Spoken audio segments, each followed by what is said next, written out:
आपल्या राज्याचे मुख्यमंत्री माननीय एकनाथराव शिंदे साहेब, उपमुख्यमंत्री माननीय देवेंद्रजी, मनसेचे प्रमुख राजसाहेब ठाकरे, महायुतीचे उपस्थित असणारे मुंबई शहरातील सर्व साईच्या साई उमेदवार, भाजप, राष्ट्रवादी काँग्रेस पार्टी, शिवसेना, मनसे, RPI, सर्व महायुतीच्या मित्रपक्षांचे उपस्थित असणारे सर्व सन्माननीय पदाधिकारी, माझ्या मुंबई शहराच्या कानाकोपऱ्यातून आलेले सगळे बंधू भगिनी, पत्रकार मित्र आणि माझ्या तरुण मित्रांनो, सर्वप्रथम युगपुरुष छत्रपती शिवाजी महाराज, क्रांतीसूर्य महात्मा ज्योतिबा फुले, राजर्षी शाहू महाराज, राज्यघटनेचे शिल्पकार डॉक्टर बाबासाहेब आंबेडकर यांना विनम्र अभिवादन करतो।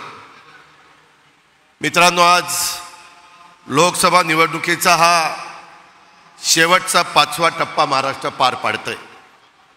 खरं तर देशामध्ये 7 टप्प्यामध्ये निवडणुका होतात, परंतु आपल्या 5व्या टप्प्यामध्ये मुंबईचे 6, भिवंडी, कल्याण, ठाणे, पालघर आणि तिकडं दिंडोरी, धुळे आणि नाशिक अशा पद्धतीने जवळपास 13 ठिकाणी निवडणुका होत आहेत।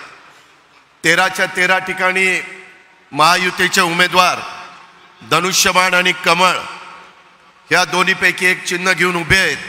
माझी सुरुवातीलाच मुंबईकरांना, तमाम माझ्या बंधू भगिनींना विनंती आहे की आपण उद्याच्या 20 तारखेला ज्यावेळेस मतदानाला जाल त्यावेळेस तुमच्या पुढे जी मशीन असेल तिथं महायुतीच्या उमेदवाराचं नाव असेल आणि त्याच्या पुढं धनुष्यबाण तरी असेल किंवा कमळ तरी असेल, तेवढं समोरचं बटन दाबायचं काम आपण सगळ्यांनी करावं, अशा प्रकारचे मी आपल्याला सगळ्यांना मनापासून विनंती करतो।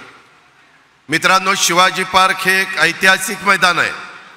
या मैदानाच्या साक्षीनं पंतप्रधान नरेंद्र मोदी यांच्या नेतृत्वात महाराष्ट्र देशाच्या प्रगतीत एक नवं पर्व या ठिकाणी सुरू करतोय। पंतप्रधान नरेंद्र मोदी साहेबांच्या माध्यमातून सर्वसमावेशक असं नेतृत्व आज देशाला मिळालेलं आहे। मागच्या 10 वर्षाच्या काळामध्ये ज्या पद्धतीनं पंतप्रधानांनी देशाला पुढे घेऊन जाण्याचं काम केलं, ते निश्चितपणे ते काम गौरवास्पद अशा प्रकारचं काम आहे।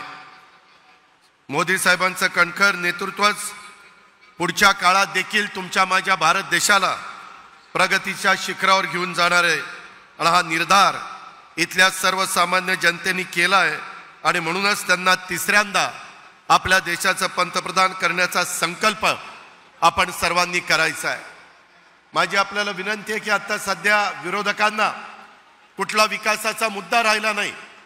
यावेळेच्या निवडणुकीमध्ये सातत्याने आम्ही महायुतीच्या वतीनं विकासाच्या बद्दल बोलतोय, परंतु विरोधक त्याला फाटा देतात आणि नको ते भाषण करण्याचा केविलवाणा प्रयत्न त्यांचा चाललेला आहे। एक त्रयस्थ नागरिक म्हणून आपण जर त्यांच्याकडे बघितलं तर काय त्यांची भाषणं आहेत, काय त्यांचे त्याच्यामध्ये शब्द वापरतात।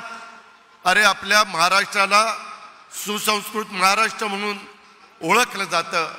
स्वर्गीय यशवंतराव चव्हाण साहेबांनी ज्यावेळेस मंगल कलश आणला, तो मंगल कलश संयुक्त महाराष्ट्राचा आणला असताना सुसंस्कृत महाराष्ट्र कसा असला पाहिजे, तो कसा पुढे गेला पाहिजे, सर्व जाती धर्माच्या लोकांना कसा न्याय देता आला पाहिजे, ज्या पद्धतीनं हिंदवी स्वराज्याची स्थापना करत असताना 18 पगड जाती 12 बलुतेदारांना बरोबर घेऊन महाराजांनी हिंदवी स्वराज्याची स्थापना केली।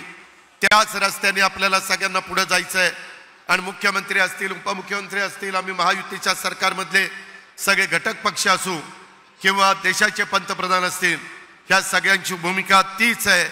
त्या भूमिकेचं समर्थन आपण सगळ्यांनी केलं पाहिजे। आता आठवले साहेबांनी बोलत असताना सांगितलं की असा काहीतरी मुद्दा काढायचा आणि त्याच्यातनं एखाद्या समाजाला काहीतरी त्यांच्यामध्ये समरवस्था निर्माण करायची।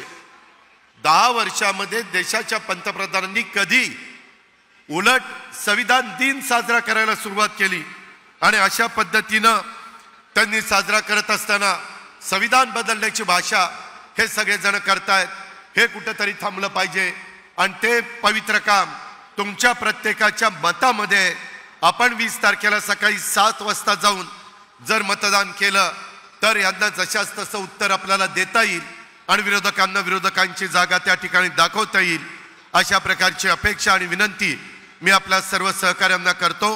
प्रचंड मोठ्या संख्येने आपण इथं उपस्थित राहिल्याबद्दल आपल्या सर्वांचं महायुतीच्या वतीनं मनापासून स्वागत करतो आणि मी माझे 2 शब्द संपवतो। जय हिंद, जय महाराष्ट्र। देश विदेशातील प्रत्येक घडामोडींचे लाईव्ह अपडेट मिळवण्यासाठी आता साम टीव्हीच्या सर्व सोशल मीडिया प्लॅटफॉर्मला लाईक, फॉलो आणि सबस्क्राईब करा।